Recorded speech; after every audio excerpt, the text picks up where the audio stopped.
ನಮಸ್ಕಾರ, ನಾನು doctor Shweta S, cancer ರೋಗ ತಜ್ಞೆ.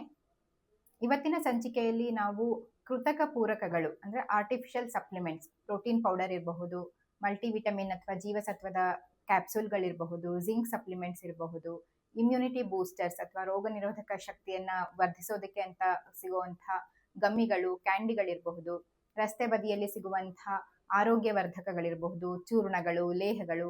ಇದರ ಅಗತ್ಯ ಇದೆಯಾ? ಯಾರಿಗಿದೆ? ಎಲ್ಲರಿಗೂ ಇಲ್ಲ ಅನ್ನುವಂಥದ್ದಾದ್ರೆ ಯಾರಿಗೆ ಇದರ ಅಗತ್ಯ ಇದೆ? ಇದನ್ನ ತಗೊಳ್ಳೋದ್ರಿಂದ ಏನಾದರೂ ತೊಂದರೆ ಆಗತ್ತಾ? ಎಷ್ಟು ತಗೋಬೇಕು? ಯಾವಾಗ ತಗೋಬೇಕು? ಯಾವ ಕಂಪನಿಯ ಉತ್ಪನ್ನಗಳನ್ನ ತಗೋಬೇಕು? ಈ ಎಲ್ಲ ಪ್ರಶ್ನೆಗಳ ಉತ್ತರವನ್ನ ನಾವು ಈ ಸಂಚಿಕೆಯಲ್ಲಿ ತಿಳ್ಕೊಳ್ಳೋಣ. ಮೊದಲನೇದಾಗಿ, ಎಲ್ಲರಿಗೂ ಪೂರಕಗಳ ಅಗತ್ಯ ಇರೋದಿಲ್ಲ. ಪ್ರೋಟೀನ್ ಪೌಡರ್ ಇರಬಹುದು, ಬೇರೆ ಸಪ್ಲಿಮೆಂಟ್ಸ್ ಇರಬಹುದು, ಎಲ್ಲರಿಗೂ ಇದು ಬೇಕಾಗಿರೋದಿಲ್ಲ.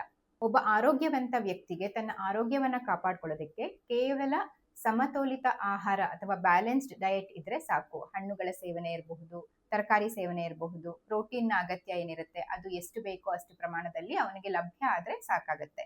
ಅದನ್ನ ಬಿಟ್ಟು ಹೊರತುಪಡಿಸಿ ಬೇರೆ ಯಾವುದೇ ಒಂದು ಹೊರಗಡೆಯಿಂದ ಒಂದು ಕೃತಕವಾಗಿ ಅದಕ್ಕೆ ಅಂತ ಒಂದು ಪೂರಕವನ್ನ ಒದಗಿಸುವಂತಹ ಅಗತ್ಯ ಇರೋದಿಲ್ಲ.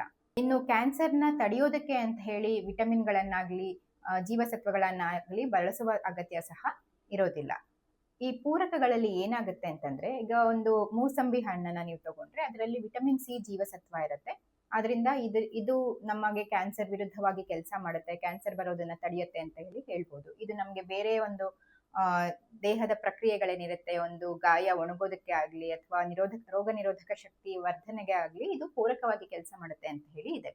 ಆದ್ರೆ ಈ ಏನ್ ಮಾಡ್ತಾರೆ, ಇದೇ ವಿಟಮಿನ್ ಸಿ ನ ಅದರಿಂದ ಒಂದು ಮೂಸಂಬಿ ಹಣ್ಣಿಂದ ಇರಬಹುದು ಅಥವಾ ಕಿತ್ತಳೆ ಹಣ್ಣಿಂದ ಇರಬಹುದು, ಅದರಿಂದ ಎಕ್ಸ್ಟ್ರಾಕ್ಟ್ ಮಾಡಿ ಅದರ ಸತ್ವವನ್ನ ತಗೊಂಡು ಅದನ್ನ ಸಾಂದ್ರೀಕರಿಸಿ, ಅಂದ್ರೆ ಅದನ್ನ ಕಾನ್ಸಂಟ್ರೇಟ್ ಮಾಡಿ ಅದನ್ನ ಒಂದು ಗಮ್ ಅಥವಾ ಕ್ಯಾಂಡಿಯನ್ನಾಗಿ ನಮ್ಗೆ ಮಾರಾಟವನ್ನ ಮಾಡ್ತಾರೆ. ಆದ್ರೆ ಇಲ್ಲೇನಾಗತ್ತೆ, ಒಂದು ಹಣ್ಣನ್ನ ನಾವು ಸೇವನೆ ಮಾಡುವಾಗ ಅದರಲ್ಲಿ ವಿಟಮಿನ್ ಸಿ ಜೊತೆಯಲ್ಲಿನೇ ಬೇರೆ ಫೈಟೋಫಿನೋಲೇಟ್ಸ್ ಇರುತ್ತೆ, ಮತ್ತೆ ನಾರಿನ ಅಂಶ ಇರುತ್ತೆ. ಇದೆಲ್ಲಾನು ಸೇರ್ಕೊಂಡು ಒಂದಕ್ಕೆ ಒಂದು ಪೂರಕವಾಗಿ ಕೆಲಸ ಮಾಡಿ ನಮ್ಗೆ ಕ್ಯಾನ್ಸರ್ ಇಂದ ಒಂದು ರಕ್ಷಣೆಯನ್ನ ಕೊಡ್ತಾ ಇರುತ್ತೆ. ಆದ್ರೆ ನೀವು ವಿಟಮಿನ್ ಸಿ ಗಮ್ಮಿಗಳನ್ನಾಗ್ಲಿ ಕ್ಯಾಂಡಿಗಳನ್ನಾಗ್ಲಿ ತಗೊಂಡಾಗ ಅದರ ಜೊತೆಯಲ್ಲಿ ಕೇವಲ ಸಕ್ಕರೆ ಅಂಶವನ್ನಷ್ಟೇ ಅದಕ್ಕೆ ಸೇರಿಸಿರ್ತಾರೆ. ಇದರಿಂದ ತೊಂದರೆ ಆಗತ್ತೆ ಹೊರತು ಅದರಿಂದ ಯಾವುದೇ ಒಂದು ಲಾಭ ಇರೋದಿಲ್ಲ. ಅದರಿಂದ ಯಾವುದೇ ಒಂದು ಪೂರಕಗಳನ್ನಾಗ್ಲಿ ಸೇವನೆ ಮಾಡುವ ಅಗತ್ಯ ಇರೋದಿಲ್ಲ. ಹಾಗಿದ್ರೆ ಸಪ್ಲಿಮೆಂಟ್ಸ್ ನ ಅಗತ್ಯ ಯಾರಿಗಿರುತ್ತೆ ಅಂತಂದ್ರೆ, ಕೇವಲ ವಿಶೇಷ ಆರೋಗ್ಯ ಸ್ಥಿತಿಗಳಲ್ಲಿ, ಅಂದ್ರೆ ಗರ್ಭಿಣಿ ಸ್ತ್ರೀಯರಿರ್ಬೋದು, ಹಾಲು ಕುಡಿಸುವ ತಾಯಂದ್ರಿರಬಹುದು, ಅವರಿಗೆ ಐರನ್, ಫೋಲಿಕ್ ಆಸಿಡ್, ಕ್ಯಾಲ್ಸಿಯಂನ ಅಗತ್ಯ ಇರಬಹುದು. ಹಾಗೇನೆ ಸಣ್ಣ ಮಕ್ಕಳಲ್ಲಿ ಕೆಲವು ಸಲ ವಿಟಮಿನ್ ಡಿ ಮತ್ತೆ ಐರನ್ ನ ಅಗತ್ಯ ಇರುತ್ತೆ. ವೃದ್ಧರಲ್ಲಿ ಸಹ ವಿಟಮಿನ್ ಡಿ, ಪ್ರೋಟೀನ್ ನ ಅಗತ್ಯ ಕೆಲವು ಸಲ ಬರುತ್ತೆ. ಹಾಗೇನೆ ಕೆಲವು ವಿಶೇಷ ಪರಿಸ್ಥಿತಿಗಳು, ಆರೋಗ್ಯ ಸ್ಥಿತಿಗಳು, ಕ್ರಾನ್ಸ್ ಡಿಸೀಸ್ ಇರಬಹುದು, ಅಲ್ಸರೇಟಿವ್ ಕೊಲೈಟಿಸ್ ಇರಬಹುದು, ಯಾವಾಗ ಅಜೀರ್ಣ ಸಮಸ್ಯೆಯಿಂದ, ಅಂದ್ರೆ ನಮ್ಮ ದೇಹಕ್ಕೆ ಹೊಟ್ಟೆಯಲ್ಲಾಗ್ಲಿ ಕರುಳಿನಲ್ಲಾಗ್ಲಿ ಕೆಲವು ಜೀವಸತ್ವಗಳನ್ನ ಹೀರಿಕೊಳ್ಳುವ ಒಂದು ಸಾಮರ್ಥ್ಯ ಏನಿರುತ್ತೆ ಅದು ಇರೋದಿಲ್ಲ. ಅಂಥ ಸಂದರ್ಭದಲ್ಲಿ ಸಹ ವೈದ್ಯರ ಸಲಹೆಯ ಮೇಲೆಗೆ ಕೆಲವು ಜೀವಸತ್ವಗಳು ಅಥವಾ ಮಲ್ಟಿವಿಟಮಿನ್ಸ್ ನ ಅಗತ್ಯ ಕಾಣಿಸ್ಕೋಬಹುದು. ಇನ್ನು ಕಟ್ಟುನಿಟ್ಟಿನ ಸಸ್ಯಾಹಾರಿಗಳು ಅಥವಾ ವೇಗನ್ಸ್ ಏನಿರ್ತಾರೆ ಅವರಲ್ಲಿ ಸಹ ಕೆಲವು ಸಲ ವಿಟಮಿನ್ B12 ನ ಕೊರತೆ ಆಗಬಹುದು. ಅಂಥವರಲ್ಲಿ ಕೆಲವು ಸಲ ಸಪ್ಲಿಮೆಂಟ್ಸ್ ನ ಅಗತ್ಯ ಬೀಳಬಹುದು. ಇನ್ನು ಜಿಮ್ಗೆ ಹೋಗುವಂತವರಲ್ಲಿ ಅಥವಾ ಸ್ನಾಯುಗಳನ್ನ ವರ್ಧಿಸ್ಕೋಬೇಕು ಅಂತ ಹೇಳಿ ಪ್ರಯತ್ನ ಪಡುವಂಥವರಲ್ಲಿ, ಮಸಲ್ ಬಿಲ್ಡ್ ಮಾಡೋದಕ್ಕೆ ಪ್ರಯತ್ನ ಪಡ್ತಿರೋಂಥವರಲ್ಲಿ ಪ್ರೋಟೀನ್ ನ ಅಗತ್ಯ ಸಾಧಾರಣ ವ್ಯಕ್ತಿಗಳಿಗಿಂತ ಜಾಸ್ತಿಯಾಗಿ ಬೇಕಾಗುತ್ತೆ. ಅಂಥವರಲ್ಲಿ ತಾತ್ಕಾಲಿಕವಾಗಿ ಈ ಪ್ರೋಟೀನ್ ಪೌಡರ್ನ ಅಗತ್ಯ ಬೇಕಾಗಬಹುದು. ಅಥವಾ ಯಾವುದೋ ಒಂದು ಮೇಜರ್ ಸರ್ಜರಿ ಅಥವಾ ಶಸ್ತ್ರಚಿಕಿತ್ಸೆ ಆದಂಥ ಸಂದರ್ಭದಲ್ಲಿ, ಉದಾಹರಣೆಗೆ ಬೊಜ್ಜಿಗೆ ಒಂದು ಶಸ್ತ್ರಚಿಕಿತ್ಸೆ ಆದಂಥ ಸಂದರ್ಭದಲ್ಲಿ, ಅಂಥ ಸಂದರ್ಭದಲ್ಲಿ ಸಹ ಕೆಲವು ಮಲ್ಟಿವಿಟಮಿನ್ಸ್ ಅಥವಾ ಸಪ್ಲಿಮೆಂಟ್ನ ಅಗತ್ಯ ಕಾಣಿಸ್ಕೋಬಹುದು. ಪ್ರೋಟೀನ್ ಪೌಡರ್ನ ವಿಚಾರಕ್ಕೆ ಬಂದರೆ, ಪ್ರೋಟೀನ್ ಪೌಡರ್ನಲ್ಲಿ 2 ವರ್ಗಗಳನ್ನಾಗಿ ನಾವು ವಿಂಗಡಿಸ್ಕೋಬಹುದಾಗಿರುತ್ತೆ. ಒಂದು ಚಿಕಿತ್ಸೆ ದರ್ಜೆಯ ಅಥವಾ ಔಷಧೀಯ ದರ್ಜೆಯ ಮೆಡಿಕಲ್ ಗ್ರೇಡ್ ಪ್ರೋಟೀನ್ ಪೌಡರ್ಗಳು. ಇದನ್ನ ಆಸ್ಪತ್ರೆಗಳಲ್ಲಿ ಡಾಕ್ಟರ್ಸ್ ಪ್ರಿಸ್ಕ್ರಿಪ್ಷನ್ ಕೊಟ್ಟಾಗ ಮಾತ್ರ ಉಪಯೋಗಿಸಬೇಕಾಗತ್ತೆ.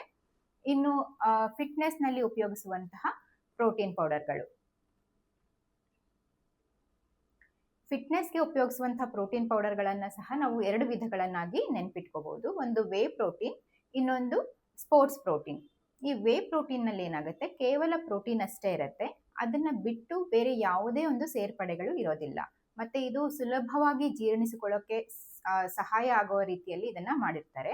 ಇದನ್ನ ಸಾಮಾನ್ಯವಾಗಿ ಪೋಸ್ಟ್ ವರ್ಕೌಟ್ ಸೆಷನ್ಗಳಲ್ಲಿ, ಅಂದ್ರೆ ನೀವು ಜಿಮ್ಗೆ ಹೋಗಿ ಎಕ್ಸಸೈಸ್ ಮಾಡಿ ವ್ಯಾಯಾಮ ಮಾಡಿ ನಂತರ ನೀವು ಆ ಮಸಲ್ಗಳಿಗೆ ಸ್ನಾಯುಗಳಿಗೆ ಸುಲಭವಾಗಿ ಪ್ರೋಟೀನ್ ನ ಲಭ್ಯ ಆಗ್ಲಿ ಅನ್ನುವಂಥ ಉದ್ದೇಶದಿಂದ ಪೋಸ್ಟ್ ವರ್ಕೌಟ್ ಸೆಷನ್ಗಳಲ್ಲಿ ಸಾಮಾನ್ಯವಾಗಿ ಇದನ್ನ ಉಪಯೋಗಿಸ್ತಾರೆ. ಸೊ ವೇ ಪ್ರೋಟೀನ್ಗಳನ್ನ ನಾವು ಜಿಮ್ ಗೋವರ್ಸ್ ನಲ್ಲಿ ಉಪಯೋಗಿಸುವಂತದ್ದಾಗಿರುತ್ತೆ.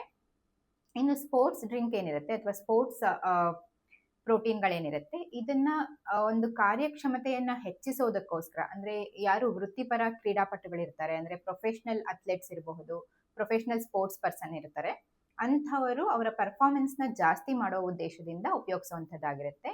ಈ ಸ್ಪೋರ್ಟ್ಸ್ ಪ್ರೋಟೀನ್ಗಳಲ್ಲಿ ಸಾಮಾನ್ಯವಾಗಿ ನಾರ್ಮಲ್ ಪ್ರೋಟೀನ್ ನ ಜೊತೆಯಲ್ಲಿ, ಅಂದ್ರೆ ಪ್ಲಾಂಟ್ ಬೇಸ್ಡ್ ಪ್ರೋಟೀನ್ ಏನಿರುತ್ತೆ ಅದರ ಜೊತೆಯಲ್ಲಿ ಕೆಸಿನ್ ಇರಬಹುದು, ಹಾಲಿನ ಉತ್ಪನ್ನಗಳಿಂದ ಸೇರಿಸಿರುವಂತದ್ದು ಇರಬಹುದು, ಕೆಫಿನ್ ಇರಬಹುದು, ಕ್ರಿಯಾಟಿನ್ ಇರಬಹುದು, ಇನ್ನು ಇತರೆ ಸೇರ್ಪಡೆಗಳು ಇರುವಂತ ಸಾಧ್ಯತೆ ಇರುತ್ತೆ. ಕೆಲವು ಸಲ ಕೆಲವು ಒಳ್ಳೆ ಕಂಪನಿ ಇಲ್ಲ ಅಂತಂದ್ರೆ ಇದರಲ್ಲಿ ಬ್ಯಾನ್ ಆಗಿರುವಂತಹ ಕೆಲವು ಅಂಶಗಳನ್ನ ಸಹ ಸೇರಿಸಿರುವಂತಹ ಸಾಧ್ಯತೆ ಇರುತ್ತೆ.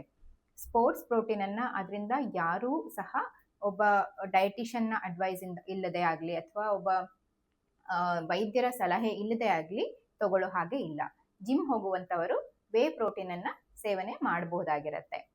ಇನ್ನು ವೈದ್ಯಕೀಯ ದರ್ಜೆಯ ಮೆಡಿಕಲ್ ಗ್ರೇಡ್ ಪ್ರೋಟೀನ್ಗಳೇನಿರುತ್ತೆ ಇದರಲ್ಲಿ ಪ್ರೋಟೀನ್ ಅಷ್ಟೇ ಅಲ್ಲದೆ ಕ್ಯಾಲರಿಗಳು ಅಥವಾ ಕೊಬ್ಬಿನ ಅಂಶ ಇರಬಹುದು, ಸಕ್ಕರೆ ಅಂಶ ಇರಬಹುದು, ಅದರ ಜೊತೆಯಲ್ಲಿ ಕೆಲವು ಮಿನರಲ್ಸ್ ಇರಬಹುದು, ಅಂದ್ರೆ ಖನಿಜಗಳು, ಜೀವಸತ್ವಗಳು, ಈ ಎಲ್ಲದನ್ನ ಸಹ ಸೇರ್ಪಡೆ ಮಾಡಿ ಕೊಡಲಾಗಿರುತ್ತೆ. ಅಂದ್ರೆ ಯಾರು ಬ್ಯಾಲೆನ್ಸ್ಡ್ ಡಯಟ್ ಅಥವಾ ಸಮತೋಲಿತ ಆಹಾರವನ್ನ ಸೇವನೆ ಮಾಡೋದಕ್ಕೆ ಸಾಧ್ಯ ಆಗ್ತಿರೋದಿಲ್ಲ ಅಂಥವರಲ್ಲಿ ಸಾಮಾನ್ಯವಾಗಿ ಒಂದು ಸಮತೋಲಿತ ಆಹಾರಕ್ಕೆ ಬದಲಾಗಿ ಇದನ್ನ ಉಪಯೋಗಿಸಲಾಗತ್ತೆ. ಆದ್ರಿಂದ ಇದು ಕೇವಲ ವೈದ್ಯರ ಒಂದು ಪ್ರಿಸ್ಕ್ರಿಪ್ಷನ್ ಇಂದ ಮಾತ್ರ ಪಡಿಬೇಕಾಗಿರುತ್ತೆ. ಆದ್ರೆ ನಮ್ಮ ಭಾರತದಲ್ಲಿ ಏನಾಗುತ್ತೆ, ನೀವು ಹಾಗೇನೆ ಹೋಗಿ ಒಂದು ಮೆಡಿಕಲ್ ಸ್ಟೋರ್ ಅಲ್ಲಿ ಪ್ರೋಟೀನ್ ಪೌಡರ್ ಅಂದ್ರೆ ಸಹ ಅವರು ತೆಗೆದುಕೊಡುವಂತಹ ಸಾಧ್ಯತೆ ಇರುತ್ತೆ. ಆದ್ರಿಂದ ಯಾವ ಪ್ರೋಟೀನ್ ಪೌಡರ್ ಅನ್ನ ತಗೋಬೇಕು ಅಂತ ಹೇಳಿ ನೋಡಿ ಅದನ್ನ ತಗೋಬಹುದಾ, ಅದರೊಳಗೆ ಏನೇನಿದೆ, ಅದರ ಸಾಮಗ್ರಿ ಪಟ್ಟಿಯಲ್ಲಿ ಏನೇನ್ ಇದೆ ಅಂತ ಚೆಕ್ ಮಾಡಿ ಆಮೇಲೆ ನೀವು ಪ್ರೋಟೀನ್ ಪೌಡರ್ ಅನ್ನ ತಗೋಬೇಕಾಗತ್ತೆ. ಒಂದು ಪ್ರೋಟೀನ್ ಪೌಡರ್ ಅನ್ನ ನೀವು ತಗೊಳ್ಳುವಾಗ ಸಾಮಾನ್ಯವಾಗಿ ಅದರ ಅಫಿಷಿಯಲ್ ವೆಬ್ಸೈಟ್ ಏನಿರುತ್ತೆ ಅಲ್ಲಿಂದ ತಗೊಳ್ಳೋದು ಉತ್ತಮ. ಯಾಕಂದ್ರೆ ನಕಲಿ ಉತ್ಪನ್ನಗಳು ಸಿಗುವಂತ ಸಾಧ್ಯತೆ ಸಹ ಇರುತ್ತೆ. ನೀವು ಅದನ್ನ ತಗೋಬೇಕಾದ್ರೆ ಅದ್ರ ಮೇಲೆ FSSAI ಅದರಿಂದ ದೃಢೀಕರಣ ಆಗಿದೆಯಾ, ಅಥವಾ ಅದ್ರ ಮೇಲೆ ನೋಂದಣಿ ಸಂಖ್ಯೆ ಅಥವಾ ರಿಜಿಸ್ಟ್ರೇಷನ್ ನಂಬರ್ ಇದೆಯಾ, GMP ಇಂದ ಪ್ರಮಾಣೀಕರಿಸಲಾಗಿದೆಯಾ, ಈ ರೀತಿಯಾಗಿ ಸಹ ಚೆಕ್ ಮಾಡ್ಬೇಕಾಗತ್ತೆ. ಅದರ ಇಂಗ್ರೀಡಿಯೆಂಟ್ಸ್ ಲಿಸ್ಟ್ ಅಥವಾ ಸಾಮಗ್ರಿಗಳ ಪಟ್ಟಿ ಏನಿದೆ ಅದು ಪೂರ್ತಿಯಾಗಿ ಇದೆಯಾ, ಅದರಲ್ಲಿ ಯಾವ್ದು ಸ್ಪೆಲ್ಲಿಂಗ್ ಮಿಸ್ಟೇಕ್ಸ್ ಇಲ್ವಾ, ಇಂಥದನ್ನ ಸಹ ನೀವು ಚೆಕ್ ಮಾಡ್ಬೇಕಾಗತ್ತೆ. ಯಾವ್ದಾದ್ರು ಬಾರ್ ಕೋಡ್ ಇದೆಯಾ, ಅದನ್ನ ಸ್ಕ್ಯಾನ್ ಮಾಡಬಹುದಾಗಿದೆಯಾ, ಇಂಥದನ್ನ ಸಹ ನೀವು ಚೆಕ್ ಮಾಡಿ ತಗೊಳ್ಳೋದು ಉತ್ತಮ ಅಂತ ಹೇಳಿ ಅನ್ಸ್ಕೊಳ್ಳುತ್ತೆ. ವೇ ಪ್ರೋಟೀನ್ ಅನ್ನ ನೀವು ತಗೊಳ್ಳುವಾಗ ಕನಿಷ್ಠ ಅಂತಂದ್ರೆ 1 ಗ್ರಾಮ್ ನಿಮ್ಮ 1 kg ದೇಹದ ತೂಕಕ್ಕೆ, ಅಥವಾ ಗರಿಷ್ಠ 2 ಗ್ರಾಮ್ 1 kg ದೇಹದ ತೂಕಕ್ಕೆ, ಅಂದ್ರೆ ಅಲ್ಲಿವರೆಗೂ ಸಹ ನೀವು ತಗೋಬಹುದಾಗಿರುತ್ತೆ. ಅದಕ್ಕಿಂತ ಜಾಸ್ತಿ ತಗೊಂಡಾಗ ತೊಂದರೆ ಆಗುವಂತ ಸಾಧ್ಯತೆ ಇರುತ್ತೆ. ಅದರಿಂದ ಅಜೀರ್ಣ ಸಮಸ್ಯೆ ಆಗಬಹುದು, ಗ್ಯಾಸ್ ಆಗಬಹುದು, ಅಷ್ಟೇ ಅಲ್ಲದೆ ಕೆಲವು ಸಲ ಹಾರ್ಮೋನ್ ಅಸಮತೋಲನ ಆಗಬಹುದು, ಕಿಡ್ನಿ ತೊಂದರೆ ಆಗಬಹುದು, ಮೂಳೆ ಸವೆತ ಆಗಬಹುದು, ಲಿವರ್ ತೊಂದರೆ ಸಹ ಆಗಬಹುದಾಗಿರುತ್ತೆ. ಆದ್ರಿಂದ ಪ್ರೋಟೀನ್ ಪೌಡರ್ ಅನ್ನ ನೀವು ಉಪಯೋಗಿಸುವಾಗ ತುಂಬಾ ಜಾಗರೂಕತೆಯಿಂದ ಉಪಯೋಗಿಸ್ಬೇಕಾಗತ್ತೆ. ಎಲ್ಲರಲ್ಲೂ ಸಹ ಪ್ರೋಟೀನ್ ನ ಅಗತ್ಯ ಇರೋದಿಲ್ಲ, ಪ್ರೋಟೀನ್ ಪೌಡರ್ ನ ಸೇವನೆ ಮಾಡುವಂತಹ ಅಗತ್ಯ ಇರೋದಿಲ್ಲ. ಕೇವಲ ಜಿಮ್ ಗೋವರ್ಸ್ ಅಥವಾ ಯಾರು ಫಿಟ್ನೆಸ್ಗೋಸ್ಕರ ಅವರ ಒಂದು ಮಸಲ್ ಬಿಲ್ಡ್ ಮಾಡೋದಕ್ಕೆ ಪ್ರಯತ್ನ ಪಡ್ತಿರ್ತಾರೆ ಅಂತವರಲ್ಲಿ ಮಾತ್ರ ನೀವು ಈ ಮೊತ್ತದಲ್ಲಿ ಪ್ರೋಟೀನ್ ಪೌಡರ್ ಅನ್ನ, ವೇ ಪ್ರೋಟೀನ್ ಅನ್ನ ಸೇವನೆ ಮಾಡಬಹುದಾಗಿರುತ್ತೆ. ಯಾವ ಬ್ರ್ಯಾಂಡ್ಗಳ ಪ್ರೋಟೀನ್ ಪೌಡರ್ ಅನ್ನ, ವೇ ಪ್ರೋಟೀನ್ ಅನ್ನ ನೀವು ಉಪಯೋಗಿಸಬಹುದು ಅಂತ ಹೇಳಿ ಅದರ ಒಂದು ಪಟ್ಟಿಯನ್ನ ನಾನು ಈ ವಿಡಿಯೋದ ಡಿಸ್ಕ್ರಿಪ್ಷನ್ ಅಥವಾ ವಿವರಣೆಯಲ್ಲಿ ಹಾಕಿದ್ದೀನಿ. ಇದು ಯಾವುದೇ ಪ್ರಾಯೋಜಿತ ವಿಡಿಯೋ ಅಲ್ಲ. ಸೊ ನೀವು ಬೇಕಿದ್ರೆ ಆ ಒಂದು ಬ್ರ್ಯಾಂಡ್ಗಳನ್ನ ತಗೋಬಹುದಾಗಿರುತ್ತೆ. ನೀವು ವೇ ಪ್ರೋಟೀನ್ ಅನ್ನ ತಗೊಳ್ಳುವಾಗ ಸಹ ಕಂಟಿನ್ಯೂಸ್ ಆಗಿ ನೀವು ಅದನ್ನೇ ಉಪಯೋಗಿಸದೆ ಆಹಾರದಿಂದ ಸಹ ಪ್ರೋಟೀನ್ ನ ಸೇವನೆಯನ್ನ ಜಾಸ್ತಿ ಮಾಡ್ಕೋಬಹುದಾಗಿರುತ್ತೆ. ಅಂದ್ರೆ ಉದಾಹರಣೆಗೆ ನೀವು ಒಂದು 8 ವಾರ ನೀವು ವೇ ಪ್ರೋಟೀನ್ ಪೌಡರ್ ಅನ್ನ ತಗೊಂಡ್ರಿ ಅಂದ್ರೆ ಬ್ರೇಕ್ ಕೊಡುವಂಥದ್ದು, ವಿರಾಮ ಕೊಟ್ಟು ಇನ್ನೊಂದು 8 ವಾರಗಳ ಕಾಲ ನೀವು ಬರೀ ಆಹಾರದಿಂದಲೇ ನಿಮಗೆ ಬೇಕಾದಂತಹ ಒಂದು ಪ್ರೋಟೀನ್ ಅನ್ನ ಒದಗಿಸೋದಕ್ಕೆ ಪ್ರಯತ್ನ ಪಟ್ಟು ಆನಂತರ ಮತ್ತೆ 8 ವಾರಗಳು ನೀವು ವೇ ಪ್ರೋಟೀನ್ ಅನ್ನ ತಗೋಬಹುದಾಗಿರುತ್ತೆ. ಈ ರೀತಿಯಾಗಿ ತಗೊಳ್ಳೋದ್ರಿಂದ ನಿಮ್ಗೆ ಅದರಿಂದ ಆಗುವ ಅಡ್ಡ ಪರಿಣಾಮಗಳೇನಿರುತ್ತೆ ಅದು ಕಡಿಮೆ ಆಗುವ ಸಾಧ್ಯತೆ ಇರುತ್ತೆ. ಇನ್ನು B complex, multi vitamin, zinc ಕ್ಯಾಪ್ಸೂಲ್ಗಳು ಅಥವಾ ಬೇರೆ ಇನ್ನಿತರೆ ಮಾತ್ರೆಗಳೇನಿರುತ್ತೆ ಇದರ ಅಗತ್ಯ ಸಹ ಯಾರಿಗೂ ಇರೋದಿಲ್ಲ. ವಿಟಮಿನ್ ಸಿ ತಿನ್ನೋದ್ರಿಂದ ಒಳ್ಳೇದು ಅಂತ ಹೇಳಿ ನೀವು ಬರೀ ವಿಟಮಿನ್ ಸಿ ಸೇವನೆ ಮಾಡೋದ್ರಿಂದ ಏನು ಒಳ್ಳೇದಾಗೋದಿಲ್ಲ. ಹಾಗೇನೆ ವಿಟಮಿನ್ ಕೆ ಕ್ಯಾಪ್ಸೂಲ್ಸ್ ಇಂದ ಬ್ರೆಸ್ಟ್ ಕ್ಯಾನ್ಸರ್ ಕಡಿಮೆ ಆಗಬಹುದು ಅಂತ ಹೇಳಿ ಸಹ ಒಂದು, ಅಥವಾ ಬ್ರೆಸ್ಟ್ ಕ್ಯಾನ್ಸರ್ ಬರೋದನ್ನ ತಪ್ಪಿಸಬಹುದು ಅಂತ ಹೇಳಿ ಸಹ ಒಂದು ತಪ್ಪು ಕಲ್ಪನೆ ಇದೆ. ವಿಟಮಿನ್ ಕೆ ಜಾಸ್ತಿ ಪ್ರಮಾಣದಲ್ಲಿ ಒಂದು ವೇಳೆ ತಗೊಂಡ್ರೆ ಅದರಿಂದ ಬ್ಲೀಡಿಂಗ್ ಸಮಸ್ಯೆಗಳು ಅಥವಾ ರಕ್ತಸ್ರಾವ ಆಗುವಂತ ಸಾಧ್ಯತೆಗಳು ಜಾಸ್ತಿ ಆಗುವಂತ ಸಾಧ್ಯತೆ ಇರುತ್ತೆ.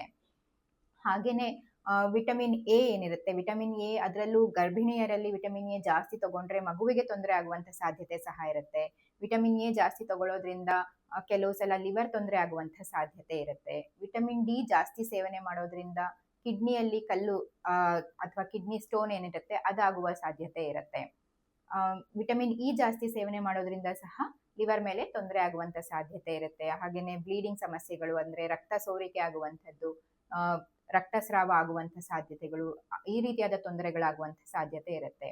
ಇನ್ನು ಈ ಇಮ್ಯೂನ್ ಕ್ಯಾಂಡೀಸ್ ಏನಿರುತ್ತೆ, ಇಮ್ಯೂನ್ ಬೂಸ್ಟರ್ ಕ್ಯಾಂಡೀಸ್ ಅಥವಾ ಗಮ್ಮಿಗಳೇನಿರುತ್ತೆ, ಇದರಲ್ಲಿ ಸಕ್ಕರೆ ಪ್ರಮಾಣ ಜಾಸ್ತಿ ಇರುತ್ತೆ. ಇದು ಮಕ್ಕಳಿಗೆ ಸಿಕ್ಕರೆ ಅವರು ಟಾಫಿ ತರ ಚಾಕ್ಲೇಟ್ ಅನ್ಕೊಂಡು ಅದನ್ನ ಜಾಸ್ತಿ ಪ್ರಮಾಣದಲ್ಲಿ ಸೇವನೆ ಮಾಡುವಂತ ಸಾಧ್ಯತೆ ಇರುತ್ತೆ. ಇದರಲ್ಲಿ ಸಹ ವಿಟಮಿನ್ ಸಿ, ಕೆ ಇರುವಂತ ಅಂಶಗಳು ಇರುತ್ತೆ. ಅದು ಸಹ ಅವರಿಗೆ ಒಳ್ಳೇದಲ್ಲ. ಇನ್ನು ಪ್ರೋಬಯೋಟಿಕ್ಸ್ ಏನಿರುತ್ತೆ, ಪ್ರೋಬಯೋಟಿಕ್ಸ್ ಸಹ ಎಲ್ಲರಿಗೂ ಅಗತ್ಯ ಇರೋದಿಲ್ಲ. ಅಂದ್ರೆ ನೀವು ಆಹಾರದಿಂದಲೇ ಏನು ನಿಮ್ಗೆ ಬೇಕಾಗುತ್ತೆ ಆ ಪ್ರೋಬಯೋಟಿಕ್ಸ್ ನ ತಗೊಂಡ್ರೆ ಸಾಕಿರುತ್ತೆ. ಅದಕ್ಕೆ ಅಂತಾನೆ ಪ್ರೋಬಯೋಟಿಕ್ಸ್ ನ ನೀವು ಸಪ್ಲಿಮೆಂಟ್ ಮಾಡಿ ತಗೊಳ್ಳುವ ಅಗತ್ಯ ಯಾರಿಗೂ ಇರೋದಿಲ್ಲ.